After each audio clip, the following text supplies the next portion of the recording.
Are you tired of fumbling to add a gallery in Elementor? Learn the exact clicks to create a stunning gallery in under 4 minutes. I'll walk you through opening Elementor, adding the gallery widget, uploading your images, and publishing your changes. No coding needed. Let's edit home with Elementor. Once it loads, click on the highlighted area to select it. Then click on the highlight again.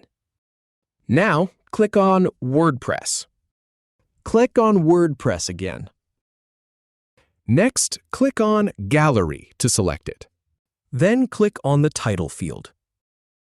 Click Add Images to open the dialog. Click Upload Files.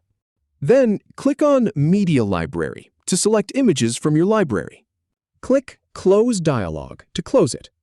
Click Update Changes to Page to save.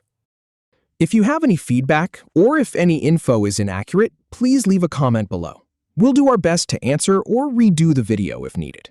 Thanks for watching.